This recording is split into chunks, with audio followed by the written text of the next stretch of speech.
This is 2018 AP Chemistry Free Response question number 2, and it's about the anhydrous substances and hydration. And the part 8 asks, explain why the student can correctly conclude that hydrate was heated a sufficient number of times in the experiment. And then we can say that the hydrate was heated sufficient enough because after the third heating, there was not that much of a mass difference between after the second heating and the third heating. So you're gonna say the student correctly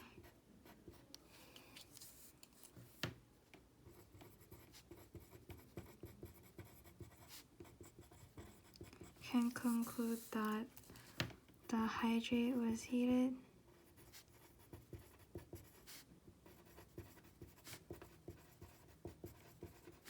a sufficient number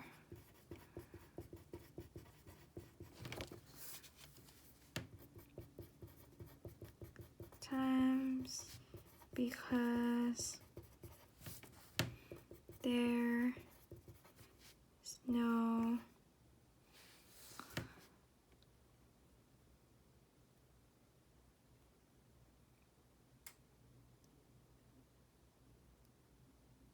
is no change in mass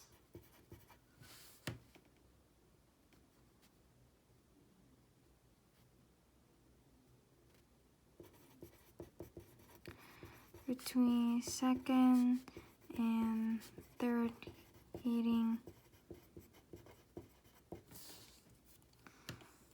which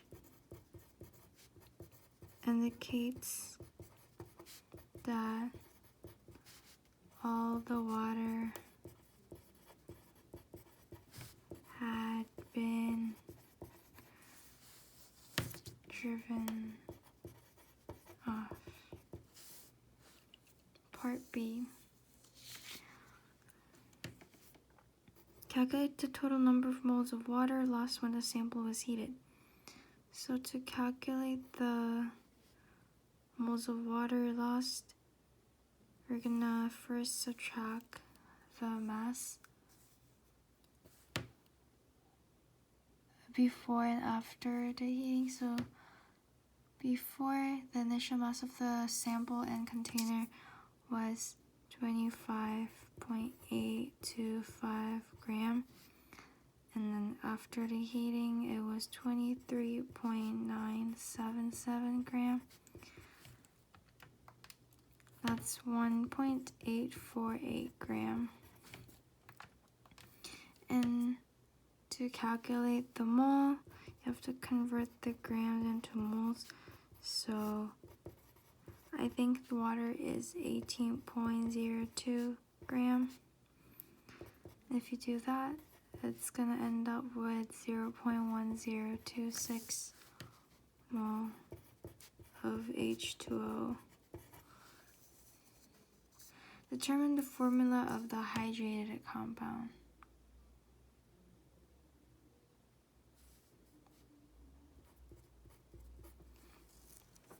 To determine the formula, we have to first get the mass of MgCl2, and so we're going to subtract the mass of sample container after third heating with the mass of empty container, and that results in 1.630 gram of anhydrous compound. And if you convert that into a mole, MgCl is about 95.20 grams, and that results in 0.01712 mole. And to get the formula, you have to divide the number of mole of the water by the moles of MgCl2 to get their ratio. And that results in 5.993, which rounds up to 6. So 6 moles of H2O per 1 mole of MgCl2. So the formula is going to be MgCl2 times 6H2O. And then part C.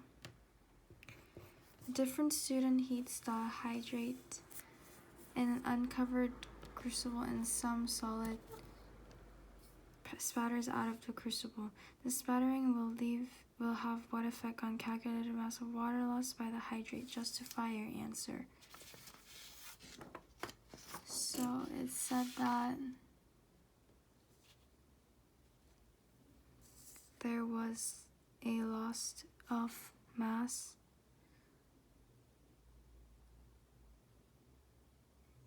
and how would this affect the calculated mass of water?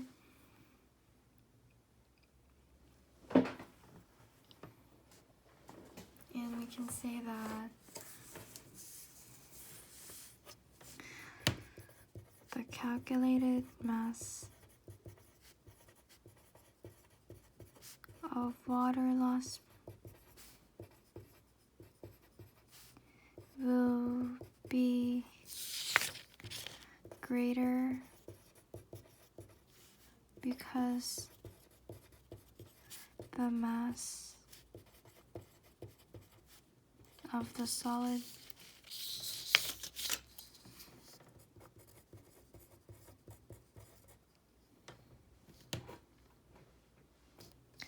that was lost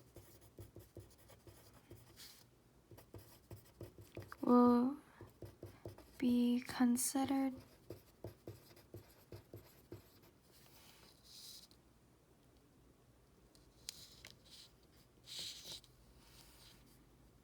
to be water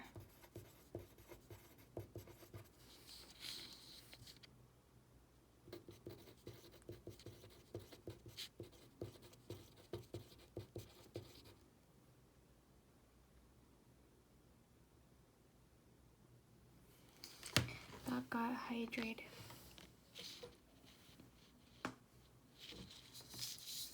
So there would be a greater difference in mass between before and after heating.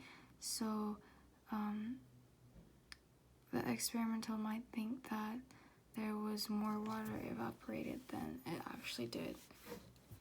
And then part D.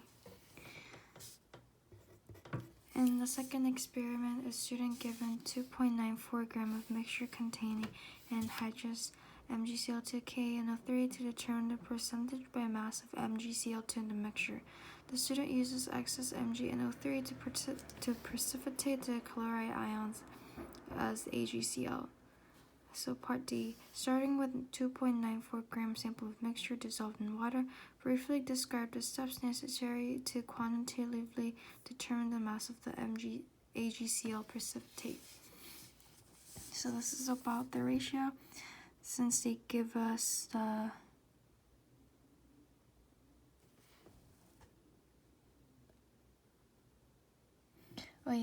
since they're just asking for the steps, we're gonna write the steps down that is necessary to make the AgCl precipitate.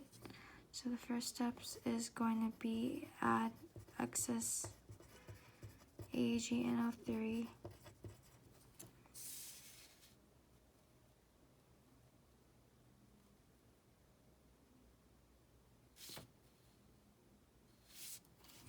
in the mixture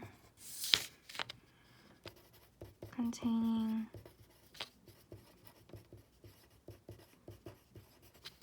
MgCl2 and KNO3. The second step is going to be separate the AgCl precipitate because there is going to be more than one precipitate forming, and you can do this by filtration. So I'm going to write separate AgCl precipitate by filtration. And then in order to reduce the error as much as possible, wash the precipitate and dry it completely.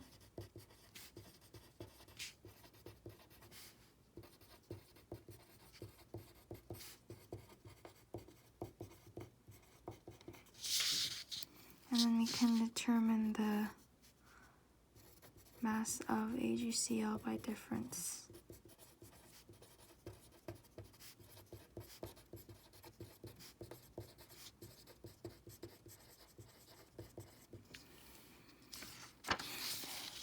That's it for part D.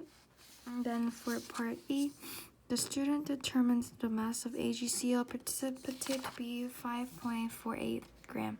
On the basis of information, calculate each of the following. The first part, the number of mole of AgCl in the original mixture. So since they give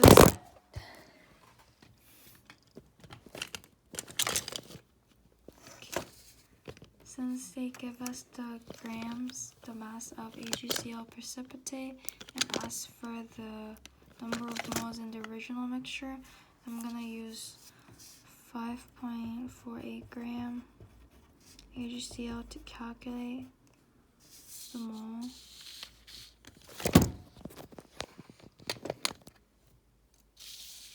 Of AgCl precipitated, and then do the mole ratio to get the mole of MgCl2. So first I'm going to convert this into moles. AgCl is about 143.32 gram, and this is about 0.0382 mole.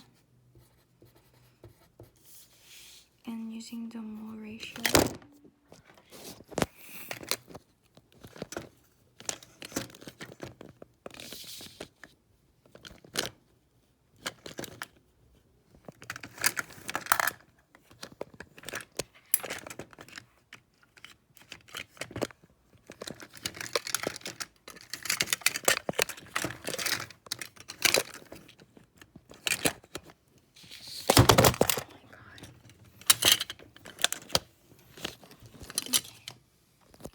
and using the mole ratio, we're gonna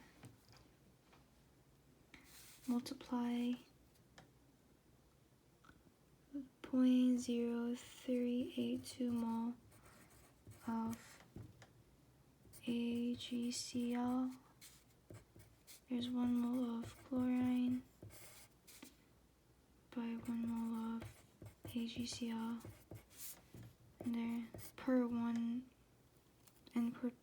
and there's 2 moles of Cl and 1 mole of MgCl2. And this results in 0.0191 mole of MgCl2. And then the second part, the percent by mass of MgCl2 in the original mixture. To get the percentage, we're first going to use the mole that we got from part A, 0.0191 mole, and then convert that into grams. So MgCl2 is about 95.20 grams.